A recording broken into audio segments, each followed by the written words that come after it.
नमस्कार, मी दीक्षा घातल्या तुमचं सगळ्यांचं स्वागत करत आहे ड्रीम अचीव्हर्स गायडन्सला. तर आजच्या व्हिडिओमध्ये आपण बघूया स्कॉलरशिप बद्दल. मेन म्हणजे स्कॉलरशिप काय असतं, तुमचं किती असतं, तुम्हाला स्कॉलरशिप सगळे कॅटेगरी वाईज ओपनला किती आहे, काय आहे ते बघूया आपण आज व्हिडिओमध्ये. कारण सगळे स्टुडंट जे रिटेन्शन केलंय, बेटरमेंट केलंय, सगळे स्टुडंट ऍडमिशन घेणारच आहेत.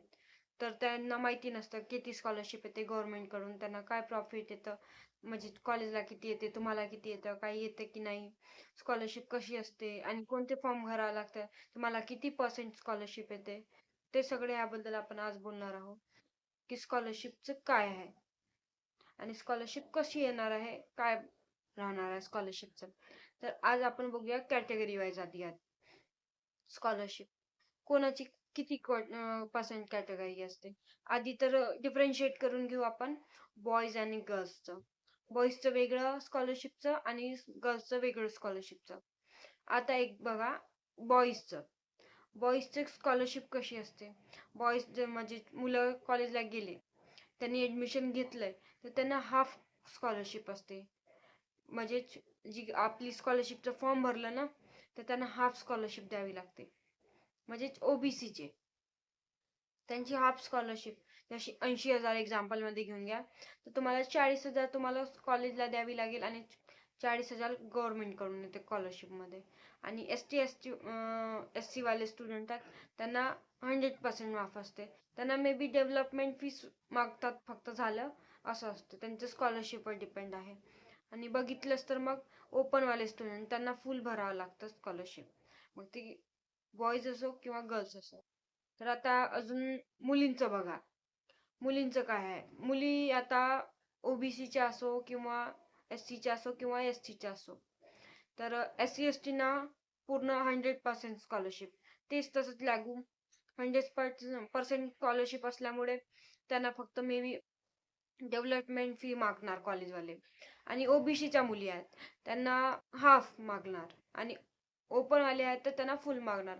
आता जसं आता मागल्या वर्षी आपण बघितलं तर जी आर आलं होतं 100% जे म्हणजे मुलींसाठी शिक्षण माफ आहे. आता तिथं सगळे कॉलेज म्हणजे आता महाराष्ट्रातले सगळे कॉलेज आहेत.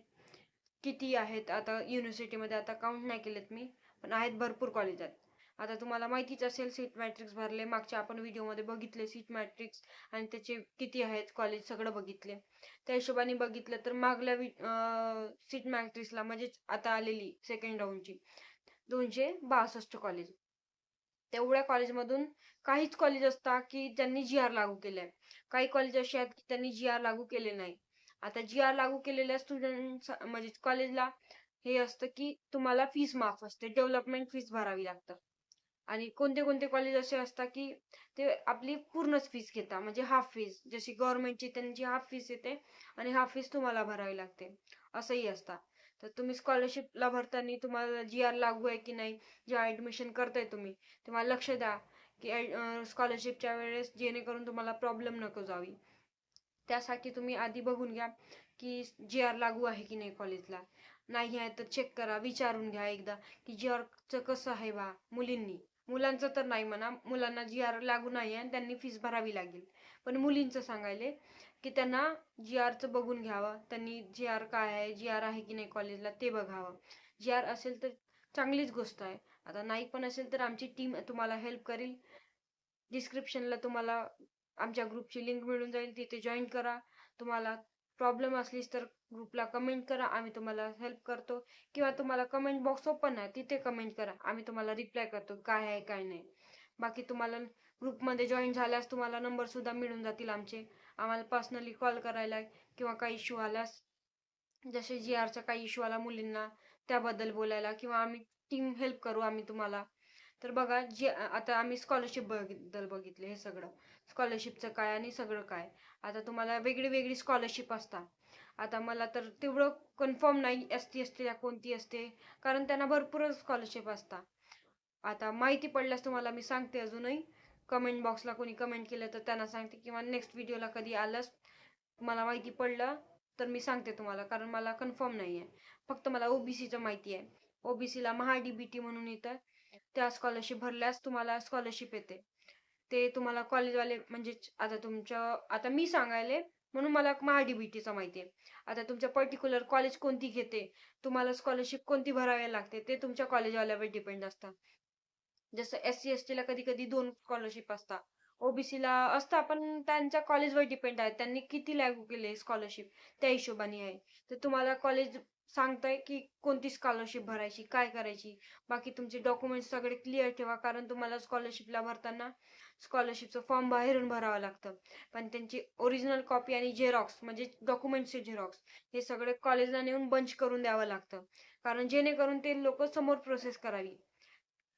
समोर प्रोसेस केल्याने म्हणजे कॉलेजचे जे क्लर्क आहेत किंवा जे प्रिन्सिपल आहेत सगळ्यांची परमिशन साईन झाली तेव्हाच तुम्हाला स्कॉलरशिप पडत असते. त्यामुळे सगळं बंच करून सगळं ठेवा. म्हणजे आताच नको, पण जेव्हा तुमचे कॉलेजवाले ओपन कॉलेजला तुम्ही जाणार, कॉलेजवाले सांगणार तुम्हाला थोडंफार दिवस झाले की तुम्हाला कोणती स्कॉलरशिप भरायची आहे तुमच्या कॅटेगरी वाईज. बाकी तर तुम्हाला कॉलेज म्हणजे ओबीसीची जी स्कॉलरशिप आहे, ओबीसीची स्कॉलरशिप कशी असते, जे हाफ कॉलेज म्हणजे येतं, म्हणजे स्कॉलरशिप येतं तुमची तुमची सरळ कॉलेजला येत असतात, तुमच्या अकाउंटला येत नसतं. आणि SC ST वाले आहेत तर त्यांच्या सरळ त्यांच्या स्वतःच्या अकाउंटला येत असतं स्कॉलरशिप. त्यामुळे तुमची स्कॉलरशिप तुमच्या अकाउंटला आल्यास तुम्हाला स्कॉलरशिप मागून घेता. तुम्हाला बँकेला जाऊन तुम्हाला कॅश काढून आणावी लागते आणि कॉलेजला सबमिट करावी लागते. तर हे लक्षात ठेवा SC ST च्या विद्यार्थ्यांनी, की तुम्हाला सगळी स्कॉलरशिप तुमच्या अकाउंटला येतं आणि तुम्हाला ते सगळी सबमिट करावी लागते. तर हे लक्षात घ्या. बाकी राहिलंच तर काय बघा अजून,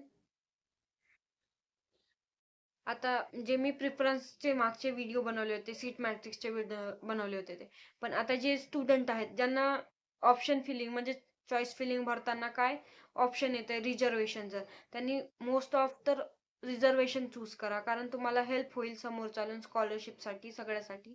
तर रिझर्वेशन चूज करा तुम्ही. रिझर्वेशन कास्ट व्हॅलिडिटीचे इशू आता सगळं सॉल्व्ह झाले, आता कास्ट व्हॅलिडिटीचा काही प्रॉब्लेम येत नाही. तर बघा सगळे रिझर्वेशन आले तुम्हाला ऑप्शन, तर रिझर्वेशन टाका, कास्ट व्हॅलिडिटीचा इश्यू नसतं. आणि आता मागच्या इयरचं बघा तुम्ही, यावर्षी रूल्स चेंज केले सीईटी सेलने. मागल्या वर्षी कसं होतं की तुमचं जे कॉलेज होतं लास्ट जे फर्स्ट राऊंडला अलॉट झालेलं, ते कॉलेज सेकंड राऊंडला तुम्ही जे नवीन प्रिफरन्स टाकली तिथे लास्टला ऍड व्हायचं, पण यावर्षी तसं नाही झालं. आता तुम्हाला प्रिफरन्स म्हणजे तुम्हाला माहिती तर असेल, तुम्ही नवीन ऍड करू शकता किंवा नवीन प्रिफरन्स बनवू शकता किंवा ते जुनी तुमची अपडेट करू शकता. नवीन प्रिफरन्स नवीन कॉलेज फर्स्ट राऊंड सारखे तुम्ही टाकू शकता. तसंच आता जे लास्टला कॉलेज येत होतं तुमचं अलॉटेड, तर ते तुमच्यावर आता डिपेंड राहिलं की तुम्हाला ते कॉलेज टाकायचं की नाही टाकायचं. आता तुमच्यावर डिपेंड आहे, तुम्हाला ते कॉलेज आवडली की नाही आवडली ते त्याच्यावर डिपेंड आहे. आता तुम्हाला नंतर बेटर कॉलेज भेटली तर बरंच, नाहीतर मग तुमच्यावर डिपेंड आहे तुम्ही कॉलेज टाका किंवा नका टाकू. आता यावेळेस काही प्रॉब्लेम येत नाही, म्हणजे मागल्या वर्षी यायची नाही पण ते कॉलेज लास्टला यायची तुम्हाला, पण यावर्षी येत नाही आहे सेकंड राऊंडला. तुम्हाला ते कॉलेज तुम्हाला टाकायचं असेल तर तुम्ही टाकू शकता, नाही टाकायचं असेल तर नका टाकू.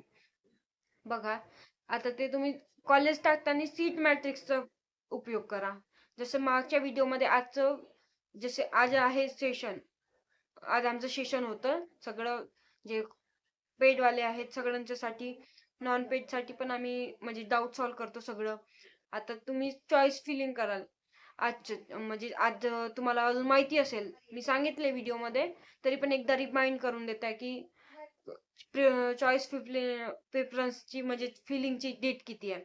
आजची आपली डेट आहे आणि वरूनही तुम्ही लक्ष द्या, आज फक्त 12 पर्यंत आहे. 12 च्या नंतर तुमची प्रिफरन्स फिल होईल नाही. तुम्हाला प्रॉपर जास्त वेळ दिली नाहीये सेकंड राऊंड साठी, तर 12च्या आतमध्ये सगळं प्रिफरन्स भरून टाका. आणि प्रिफरन्स भरताना लास्ट व्हिडिओ टाकलाय आपण सीट मॅट्रिक्सचा व्हिडिओ बघून घ्या एकदा, ते तुम्हाला हेल्प करेल, जेणेकरून तुमच्या कॅटेगरी वाईज वगैरे तुमचे सीट्स माहिती पडतील, कोणत्या कॉलेजला किती सीट आहेत ते सगळं माहिती करून घ्या आणि त्यानंतरच प्रिफरन्स भरा तुम्ही. अजून राहिलंच तर बघा, आता तुम्हाला वाटेल की मागल्या वर्षी कसं होतं एकदा लॉक झालेलं, म्हणजे प्रिफरन्स तुम्ही टाकले तर परत अनलॉक होईना चालले होते. ह्या वर्षी तसं नाही राहिलं. आता सगळं जे तुमचे प्रिफरन्स आहे तुम्ही एकदा फिल केले आहे, पण तुम्हाला ते तिथून काही डिलीट करायची आहे किंवा काही खालीवर करायचे आहे किंवा ऍड करायचे आहेत, असे कॉलेज असतात की तुम्हाला नंतर माहिती पडतं प्रिफरन्स भरल्यानंतर, की आम्हाला हे ऍड करायचं होतं आणि हे डिलीट मारायचं होतं किंवा खालीवर करायचं होतं. तरच बघा, तुम्ही मागल्या वर्षी बघितले असेल, तुम्ही विचारा तुमच्या सिनियर्सला, म्हणजे तुमच्या कोणी ओळखीचे असतील तर, त्यांना अनलॉक करता येत नव्हतं. पण यावर्षी तसं नाही राहिलं. तुम्हाला व्हिडिओ व्हिडिओ म्हणतो सॉरी, तुम्हाला जो हे आहे प्रिफरन्स तुमची अनलॉक करता येते. तुम्हाला अनलॉक करताना तुम्हाला ईमेलला एक OTP आणि मोबाईल नंबरला, जे तुम्ही मोबाईल नंबर टाकले त्या मोबाईल नंबरला एक OTP येत असतं. त्या OTP मुळे तुम्ही टाकले OTP, त्यामुळेच तुमचं प्रिफरन्स लिस्ट अनलॉक होतं आणि तुम्हाला खाली वर किंवा तिथून डिलीट किंवा तिथे ऍड करता येतं. हे सगळं रूल्स वगैरे चेंज झालेत, तर ते थोडं लक्ष घ्या आणि हे व्हिडिओ बघून घ्या लास्ट पर्यंत. तुम्ही बघितले असेल तर तुम्हाला कामात येईल, तुमचेच फायदे होतील. आणि हे व्हिडिओ आवडले असतील तर लाईक करा, शेअर करा, कमेंट करा. कमेंट बॉक्स ओपन आहे. तुमचे डाऊट असतील तर तुम्ही डाऊट विचारा, आम्ही रिप्लाय करतो. आवडलं असेल हे व्हिडिओ तर थँक्यू, धन्यवाद.